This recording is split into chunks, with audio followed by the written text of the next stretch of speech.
What's up, everybody? Welcome to this video, and I'm glad you decided to watch. And this is going to be an awesome one, I hope. This one, what I'm really going to do is try to give this overview of how an understanding of our ancient history as humans is so core to understanding psychology. If we really want to, how could the ancient origin of our species not be relevant to current understandings of the mind, right? Which is why here I'll drop myself from the stream.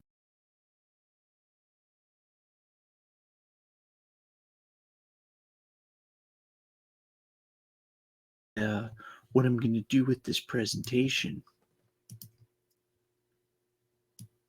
What I'm going to do with this presentation is go through a series of videos. Okay, so I have like 6 or 7 videos lined up, and I want to try to use them to tell a story. Okay, so again, it's like with this course, and what I'm really trying to do is just be a little bit different and try something a little bit new, and it's a little bit nerve-wracking if people are going to like it or not. But what I want to do with this is almost mimic like a YouTube wormhole. You know how when you're getting really like into a topic, you start to just really peel back these layers around. Wait a sec. So how long ago were things like pyramids, Stonehenge? Those are like, what, 8, maybe 10, maybe that 1,000 years ago, if that, right? Stonehenge or probably older. Even what I'm kind of saying is like even the oldest, even things like Göbekli Tepe, which is like one of the oldest current archaeological findings. It's like relatively recent. That only stretches back like 30,000 years. And we know that the human brain has been at its current state for way longer than that. Way longer than that. And it's so fascinating to think like, okay, well, what was this great line of our ancestors? What were they doing? What were they like? What were they worried about? How can expanding our history maybe have a therapeutic effect in our modern times? We have a complicated story. It's also a rich story and a long story and a partially told story. And let's get into this. I hope that was a decent intro. Let's go.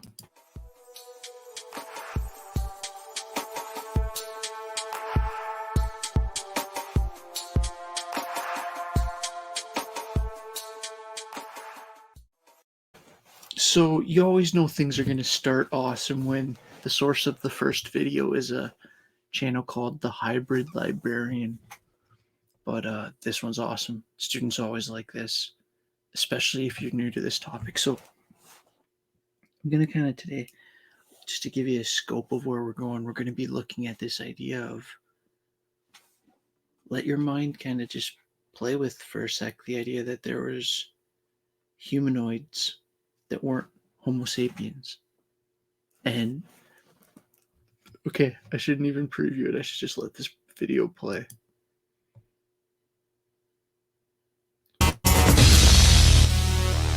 Sorry about that. Here we go.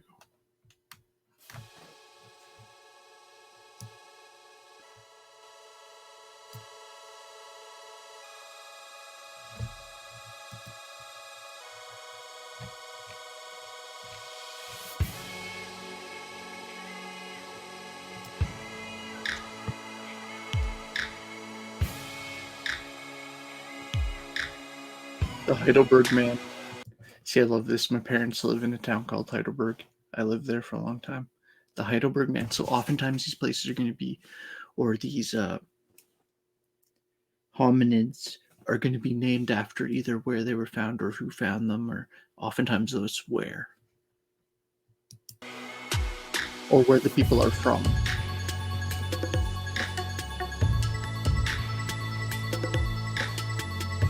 $600,000 years ago. Direct ancestor of Neanderthal. You know, when I was growing up, it was always Neanderthal. Now people say like Neanderthal. Like that's the more proper pronunciation. I'm Neanderthal for life.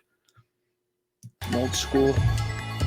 Yeah, 440,000 years ago, the Heidelberg man is tall, 6 feet on average, giants, more muscular than Homo sapiens, us. Larger brain, may have had language.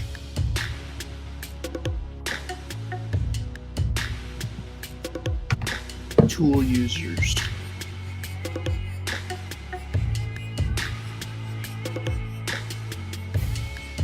Volcanic glass called obsidian. Sorry, I love this background music's got me all. Think about this. Oh, cut mark. Let me get that off the screen. They were killing horses, rhinos, cave bears. Cannibalism. Number 9. Java. So again, geographic location. Wow.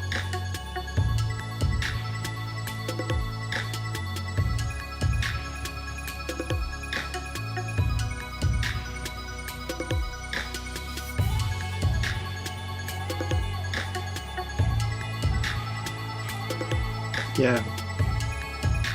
Gibbons. Look at how human that face almost looks.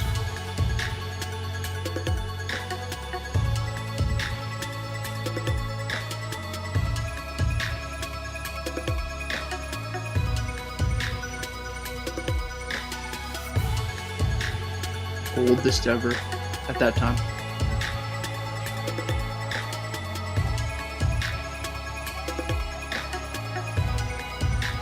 Ancestor to Homo erectus.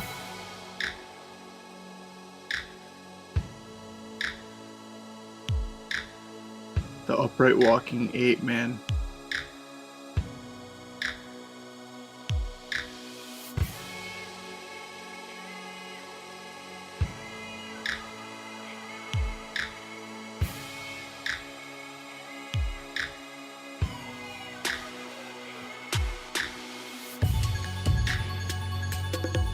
Australopithecus.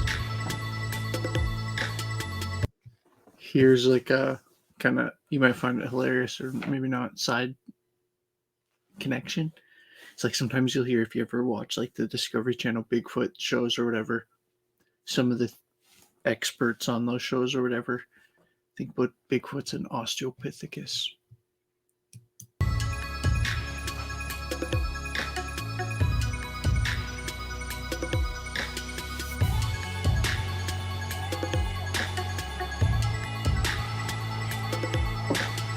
I feel like I need to say more on that. Bringing up Bigfoot definitely makes you seem less credible, but whatever. I've been fascinated with that idea for a long time. You're allowed to be curious about stuff. It's good for your brain. Okay, namely Homo habilis. So habilis means you can see the beginning of the word habitat there. So you're starting to see them like kind of settlements, evidence of settlements, tool use. So coexisting with Homo erectus. So Homo erectus is not saying that we came from them, but our line. And this is they are living same time period. I'm about to show another really interesting graphic depiction of this in a bit, but this is just kind of setting the stage, hopefully in an interesting way.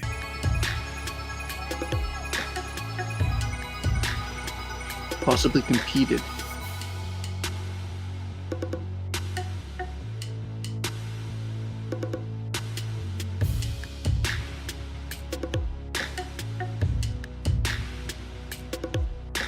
Using tools, speech, two things we consider so corely, uniquely human. The boss cop man.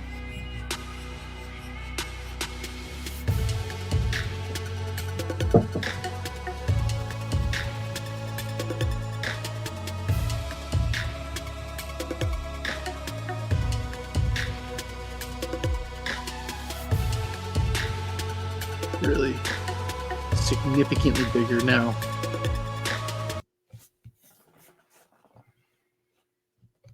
Other specimens from South Africa were added to the species, which was called Homo capacis, also known as the Boscott man. This is like what, if you were to Google it, well, you could Google either, but this is kind of the more common name. They all will have like the Latin distinction.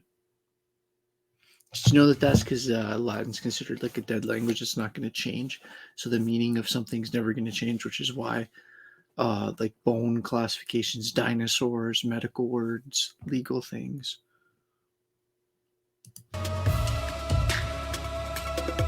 Use Latin. Boscott. Some scientists became convinced that South Africa was once home to a mysterious race of big-brained, small-faced people. Now, keep in mind when we're saying that there were like all these early hominids, everybody that exists today is Homo sapiens sapien.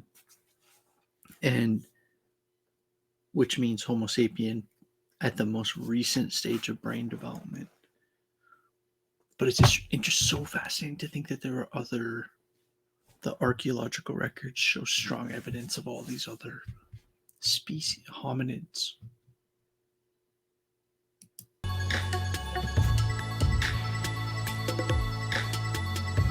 Big brain, small face. Like, let's just say it, very alien looking, right? Like, from the movies we see. That's actually an awesome book.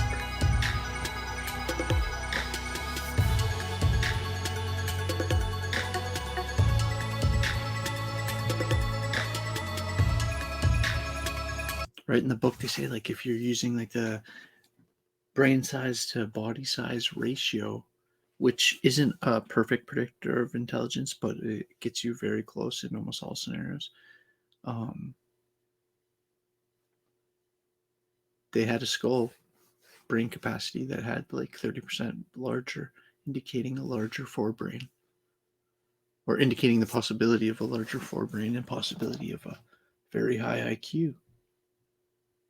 Fascinating. Isn't that just mind-blowing to think that there could have been earlier hominids that had higher IQ than the hominids that became our ancestors?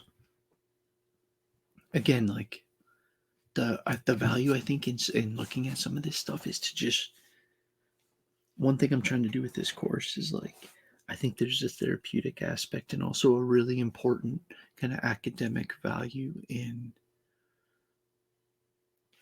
humbling yourself to the mystery of all of this, but at the same time not humbling in like a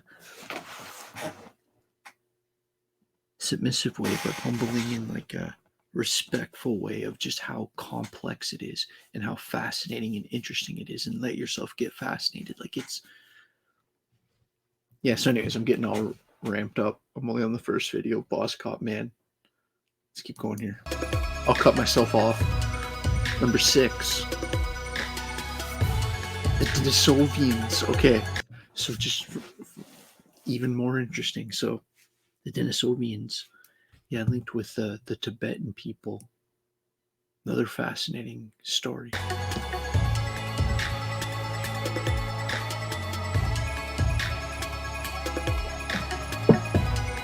It's like high in Russia.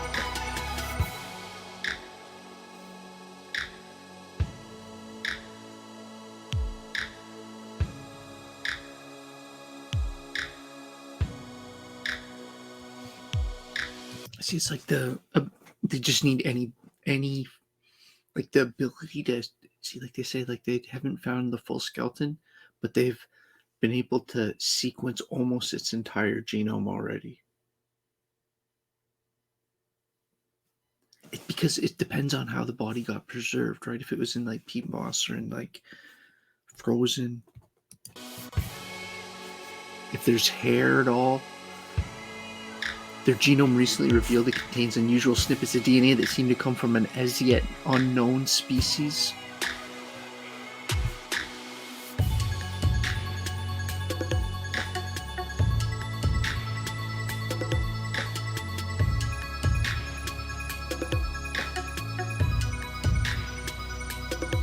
They were believed to.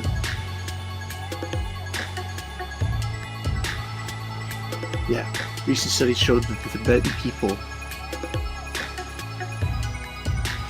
So it's interesting because we're all Homo sapiens sapien, but there is traces, like for example, a lot of Northwestern Europeans have. If you did like the 23andMe or whatever, though I've never actually done it, but I just know that like the chances that if you're from like England and Scotland and Norway, Sweden, Germany, those kind of countries, the chances that you might have some Neanderthal in your DNA is decently high. Just like in Tibet, there's a more of a likelihood of Denisovian DNA. This is like just so fascinating. It's like there's two ways we're going to learn more about ancient history. One is through fossil records and from basically finding artifacts, and two is DNA. Those are the two ways. Unless I'm missing something, I think those are the only two ways, really.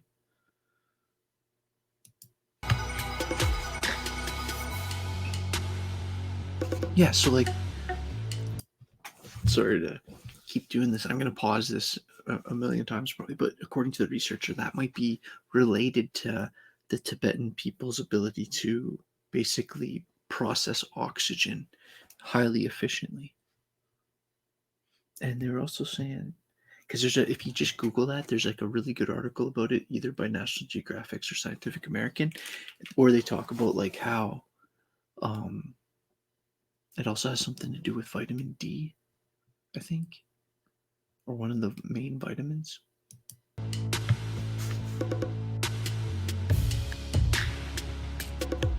5.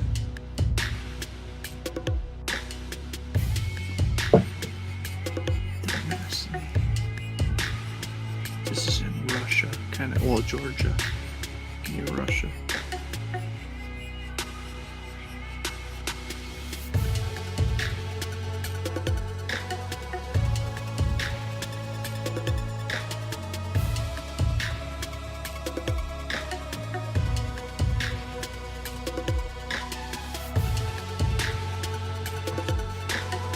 I think it's interesting to learn about this now, because where this debate's going to be in like 30 years or something, or 50 years or 100 years, it's going to be fascinating. But learning about it lets you understand the current debate or the current findings.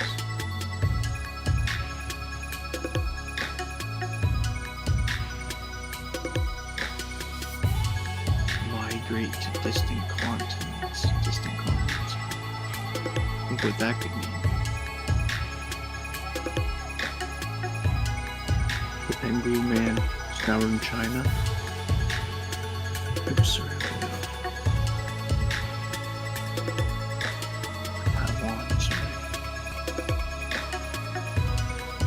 Archaic human mandible. Jawbone.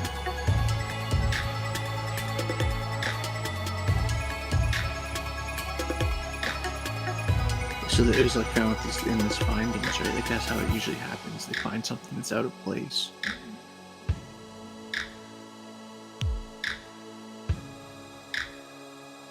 I'm not gonna try to pronounce that.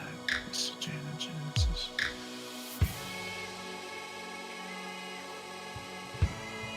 Shout out human librarian or hybrid librarian one more time. Yeah, the jawbone actually shows an intriguing similarity to the assigned Gigantopithecus, the giant ape. Remember I made the Bigfoot comment earlier. The Red Deer Cave people. So again, named after the place, obviously. This is in China again. 14,000 years ago. Or older.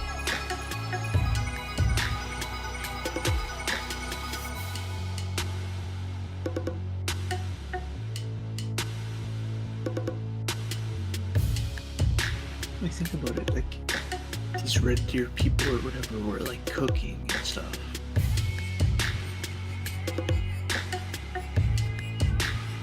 The most recent known prehistoric population.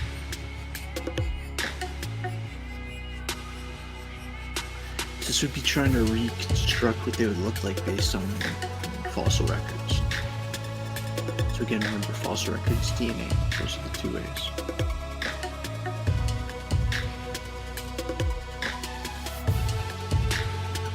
once we get back past like the Sumerians, basically.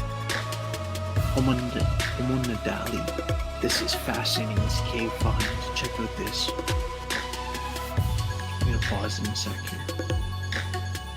Yeah. So in National Geographic's the one issue, you could probably find it online. They have a whole issue on this, and I don't think you can see my cursor, but basically, if you start at the left of that cave system, and you go all the way down, and then you see how like there's a really thin part, and then it gets big, and then there's like this super thin drop into the Denali cave chamber, and the smallest. There was a really petite, small woman on the team of cave explorers, and she was the only one. Like I could never do this. I'd be way too claustrophobic. I don't know if you could do it, but she went down in it, and like she's, I don't know. I can't remember if she's actually talking, like quoted in the article, or if just someone, like one of her teammates, is saying it. But apparently, she could like, it was touching her head and her nose. That's how tight it was. It was like if she had been any bigger, she couldn't have done it. And so made that drop. And then it was just this huge chamber. So watch this. But yeah, the article was really good because it made it really human, like just how intense that drop would have been. The cave exploration aspect of it. You knew what I was saying. I didn't need to keep going there. Yeah, this Denali or whatever chamber, located 30 meters under the surface. The room was littered with thousands of bones. Thousands.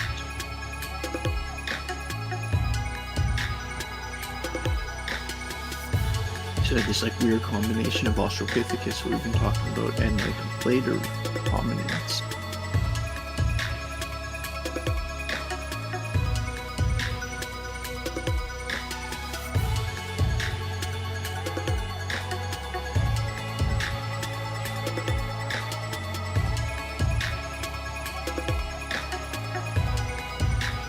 This isn't trippy out.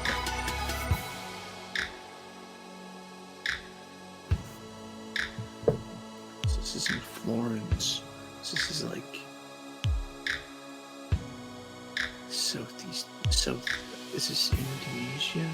Yeah, Indonesia. Google, or there was a Monster Quest episode on it once. So they had these legends of these like little people, basically. People there had legends of it.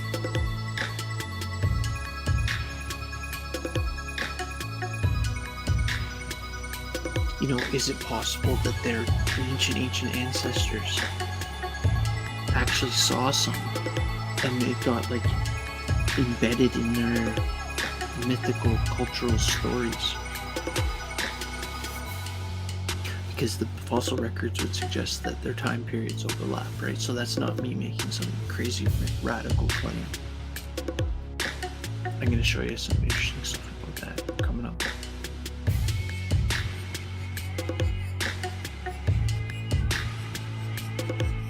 The hybrid librarian. Let's just have fun with this one. Who cares? We're talking about ancient history. And from the perspective, I know this is a psychology course, and you might be sitting there like, why are we talking about ancient humans? But how could, I don't know, part of me thinks that you'll find this interesting because, well, it's so core to all of it.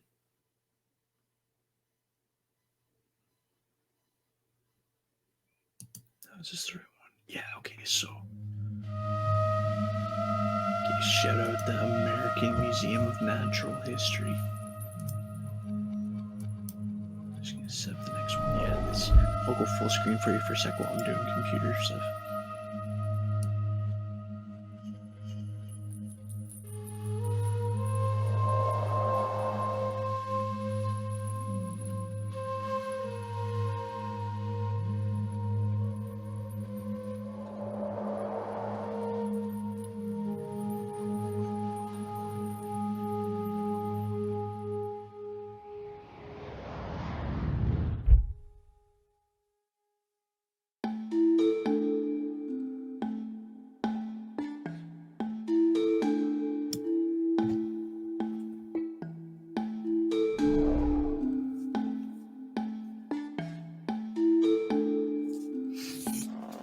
So where the skull is where they found it, and then the kind of bubble around it, or the glow around it, is the range.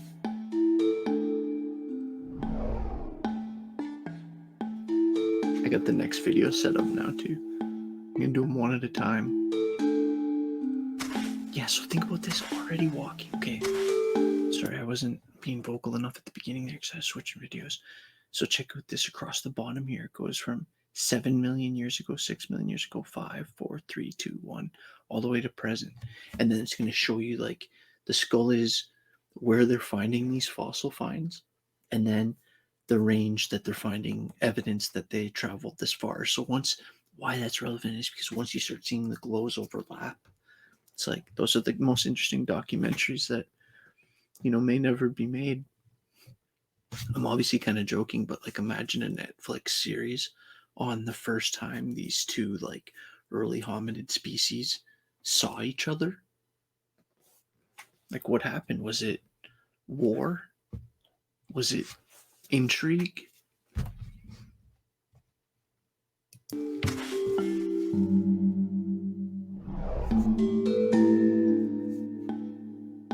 Alright, so this is like over 5.5 million years ago, and we're starting to see walking upright.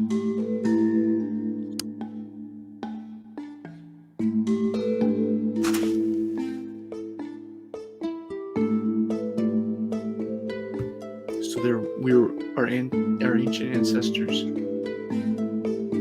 were walking upright before the big brains.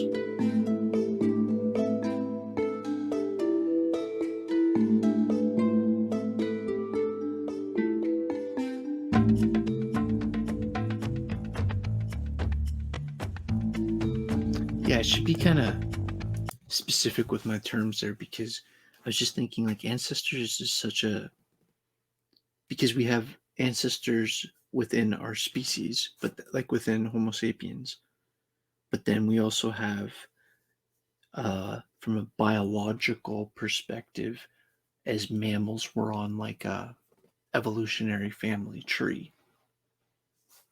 I like the title of this video, right? Our family tree. It like literally says, I should have just read that. I was trying to like find the word for it, right? But it's like, so it's both talking about that family tree and then also our thing, our evolution within that.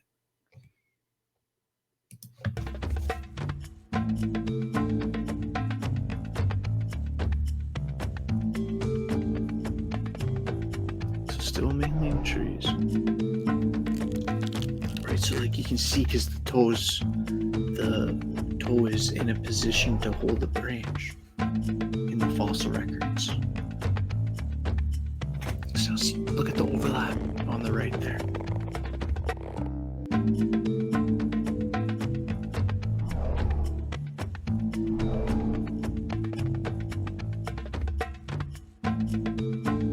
Multiple hominid species live simultaneously, and sometimes the ranges overlapped. They may have met. Think about those as 3 interesting sentences in a row.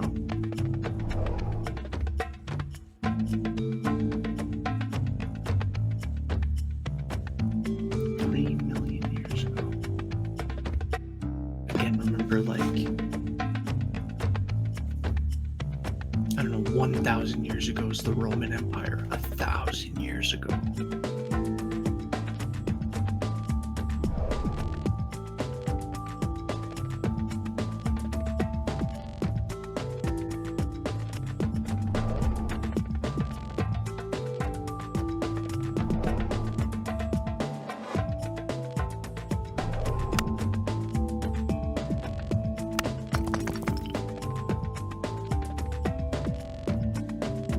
So visually cool.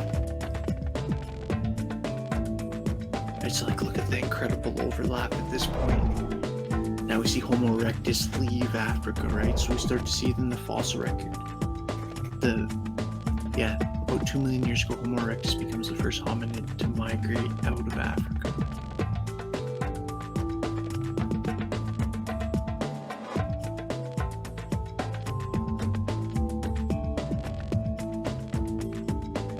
Had human-like traits.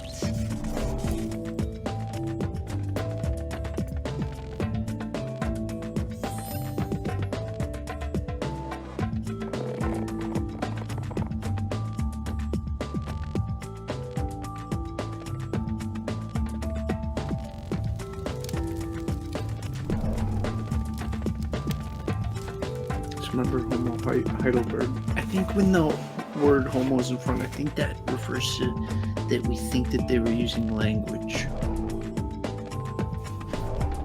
I'm almost positive.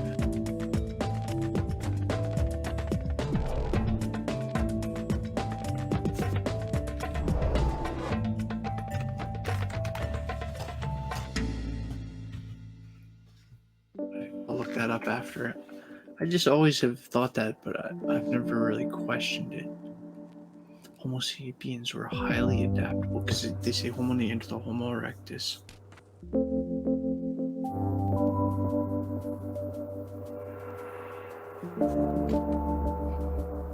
Maybe. Right, so all this exists in that family tree between humans and chimps. This is cool how they end this. I'm gonna just let you see this full screen.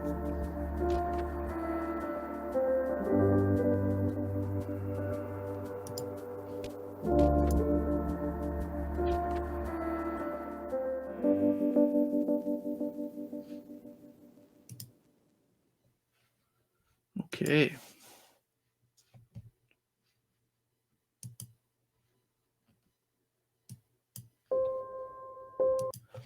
Oh, I'm gonna go full screen for this too. This one's cool. This is I'll shout them out quick. Melody Sheep. So this is the YouTube channel. All right, Melody Sheep. We're gonna go full screen on this though. This is only like a minute. This is it's called Our Story in 1 minute.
I love that kind of stuff.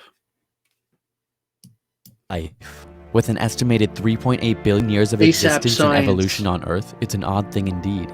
So how did we get here? And what would the Earth's 4.5 billion year timeline look like compressed into a normal day of 24 hours? The story begins early in the morning, around 4 a.m., with the rise of the first simple, single-celled organisms. However, these organisms are destined to spend quite some time alone. At 1 p.m., a simple cell engulfs another, creating a symbiotic relationship and the first eukaryotic cells, or cells with internal organs. At 6:30 p.m., these cells begin to form colonies, and thus the first multicellular life develops. But it isn't until 8:30 p.m. that sea plants appear, and 20 minutes later we suddenly see animal life erupt in an explosion of inventiveness. Jellyfish, the first true vertebrates, trilobites. Incredible diversification begins to take place, and just before 10 p.m., plants begin to appear on land, followed by land mammals. By 1024, the Earth is covered in carboniferous forests, and the first winged insects appear. Many reptiles dominate the land with less than an hour left, but a mass extinction event allows dinosaurs to storm the scene and remain. until 11:41 p.m. when they too suddenly vanish. And so begins the age of mammals. In the last few minutes, apes split from the old world monkeys, and with only 1 minute and 17 seconds left before midnight, humans emerge. All of the recorded human history fits within a few seconds, an individual life lasting barely an instant. All a culmination of 3.8 billion years of life. This ASAP Science video was made possible by the support.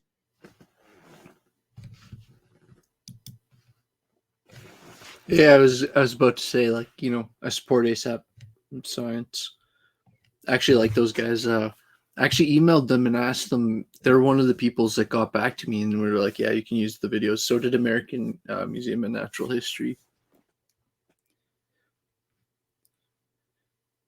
But Audible also. I'm a massive Audible fan, just randomly. Okay, this next one. Those two were kind of quick pace change ones. This is another kind of longer, real deep one. The world we live in feels normal, ordinary. It feels like this is just how humans exist and always existed. But it's not. Never before have we humans lived in a world as sophisticated and engineered to our needs as today, giving us the luxury to forget about ourselves and not worry about survival. Food, shelter, security, all of this is more or less taken for granted. But we're a special few. For more than 99.99% of human history, life was completely different. And there's no such thing as just one human history.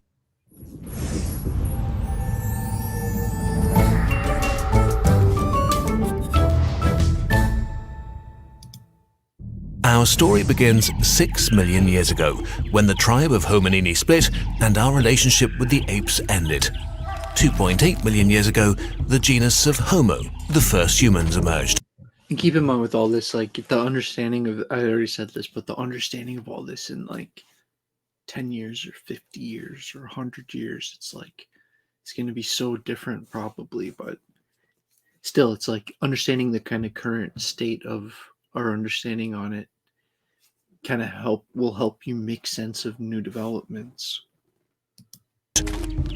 We like to think of ourselves as the only humans, but this is far from the truth. When we, Homo sapiens sapiens, came into existence 200,000 years ago, there were at least 6 other human species around. Cousins of comparable intelligence and ability, which must have been incredibly scary, kind of like living with aliens. Some of them were very successful. Homo erectus, for example, survived for 2 million years, 10 times longer than modern humans have existed. The last of the other humans disappeared around 10,000 years ago. We don't know what caused them to die out. Modern humans have at least a few percent of Neanderthal and other human DNA, so there was some mixing, but certainly not enough to be a merger between species. So we don't know if our cousins went away because they lost the battle over resources or because of a series of minor genocides. Either way, only we remain. Back to the beginnings of humanity. 2.8 million years ago, early humans used tools, but did not make a lot of progress for nearly 2 million years. Until they learned to control fire. Fire meant cooking, which made food more nutritious, which contributed to the development of our brain. It also produced light and warmth, which made days longer and winters less gruesome. On top of that, it not only scared predators away, it could also be used for hunting. A torched wood or grassland provided small animals, nuts and tubers that were pre-roasted. From 300,000 years ago, most of the different human species lived in small hunter-gatherer societies. They had fire, wood and stone tools, planned for the future, buried their dead, and had cultures of their own. But most importantly, they spoke to each other, probably in a kind of proto-language less complex than ours. If we had a time machine, how far would we be able to go back, steal a few babies, and raise them today without anyone noticing that they're a bit different? There is much debate. Anatomically modern humans... So think about it, just obviously, like, you'd never do it. It's obviously a thought exercise that is completely impossible, but the idea is incredibly fascinating, right? It's like, okay, you could probably go back 100 years and have a baby from then, you know, with, okay, 200, 500, 1,000, 2,000.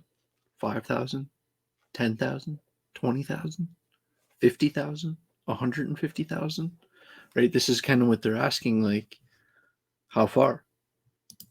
Emerged 200,000 years ago, but probably 70,000 years is as far as we could travel back and still snatch a behaviorally modern human. Before that, the babies would probably lack a few crucial gene mutations necessary to build a brain with modern language and abstract thinking abilities. At some point around 50,000 years ago, there was an explosion in innovation. Tools and weapons became more sophisticated, and culture became more complex, because at this point, humans had a multi-purpose brain and a more advanced language to communicate information with each other effectively and down to the last detail. This allowed much closer cooperation and is what really makes us different from any other creature on Earth. Not our comparatively weak bodies and inferior senses, but the ability to cooperate flexibly in large groups, unlike, for example, rigid beehives or intimate but tiny wolf packs. As our brain evolved, we became able to do something life had been unable to do up to this point. 1. Expand knowledge quickly. 2. Preserve the knowledge gained over generations. 3. Build on past knowledge to gain even deeper insights. This seems daft, but until then, information had to be passed on from generation to generation, mostly through genetics, which is not efficient. Still, for the next 40,000 years, human life remained more or less the same. There was little to build upon. Our ancestors were only one animal among many. Building a skyscraper without knowing what a house is hard. But while it's easy to be arrogant in our attitude to our ancestors, this would be ignorant. Humans 50,000 years ago were survival specialists. They had a detailed mental map of their territory, their senses were fine-tuned to the environment, they knew and memorized a great amount of information about plants and animals. They could make complicated tools that required years of careful training and very fine motor skills.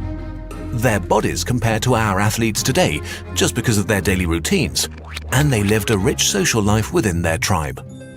Survival required so many skills that the average brain volume of early modern humans might even have been bigger than it is today.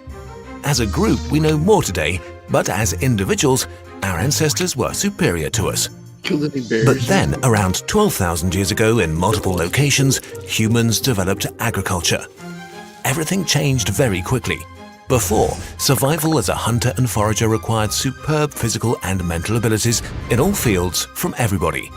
With the rise of the agricultural age, individuals could increasingly rely on the skills of others for survival. This meant that some of them could specialize. Maybe they worked on better tools. Maybe they took time to breed more resistant crops or better livestock. Maybe they started inventing things. As farming got more and more efficient, what we call civilization began.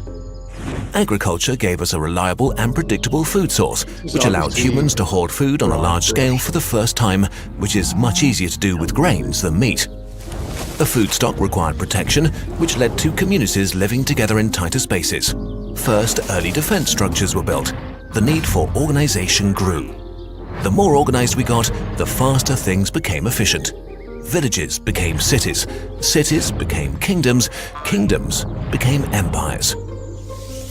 Connections between humans exploded, which led to opportunities to exchange knowledge. Progress became exponential. About 500 years ago, the scientific revolution began.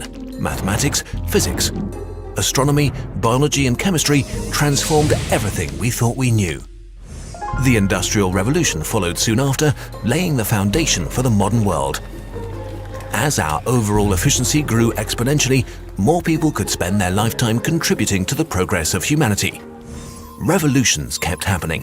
The invention of the computer, its evolution into a medium we all use on a daily basis, and the rise of the internet shaped our world. It's hard to grasp how fast all of that happened. It's been about 125,000 generations since the emergence of the first human species. About 7,500 generations since the physiologically modern human saw the light of day. 500 generations ago, what we call civilization began. 20 generations ago, we learned how to do science. And the internet became available to most people only 1 generation ago. Today, we live in the most prosperous age humanity has ever experienced. We have transformed this planet, from the composition of its atmosphere to large-scale changes in its landscape, and also in terms of the other animals in existence.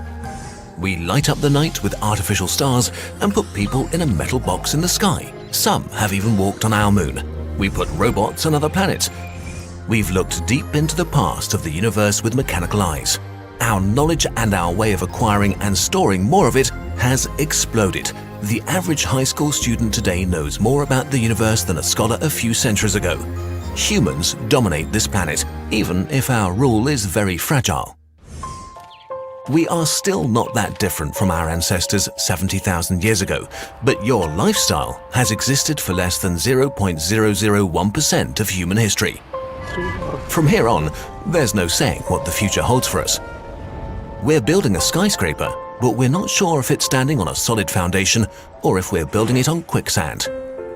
Let's leave it with that for now. The next time you miss your train, your burger is not hot enough, or someone cuts in line, remember how special this made-up human world is. Maybe it's not worth being upset about all those little things. Yep. This video was supported by audible.com/nutshell. Audible. In the making of it, we used the book Sapiens, A Brief History of Humankind, as one of the major sources. If you want to get to it or any other book for free and support us, go to audible.com/nutshell and get a free 30-day trial. Sapiens is an amazing book. I learned so much from that book that I really liked that book, Sapiens. Okay. So one more. I got one more. Hope you've been enjoying this. This last one's another one. We're going to go back with, I'm going to end you with another one of these kind of, I don't even know what you would call it. It's not an infographic, but it's like another one of these American Museum of Natural History.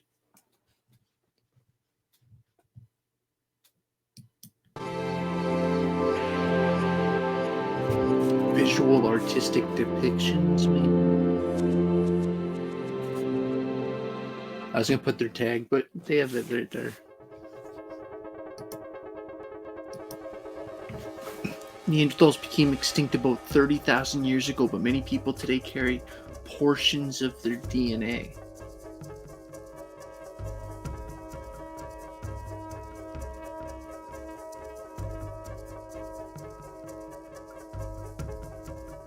Yeah, isn't that interesting? I won't read it all to you. I know you cannot read it, but like that they're cracking the genome of Neanderthal.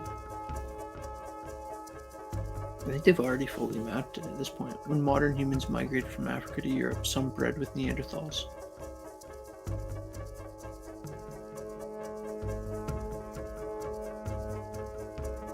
Yeah, look at that picture. Wow. Neat, eh?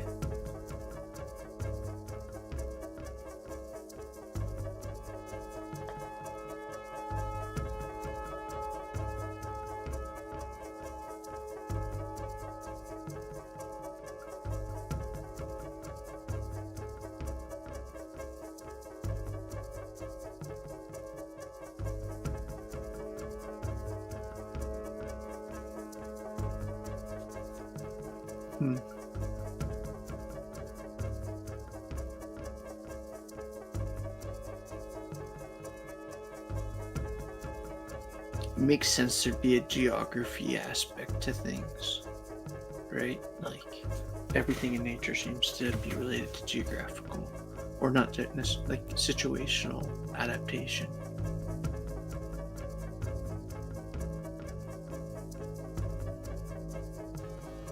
That's such a cool visualization.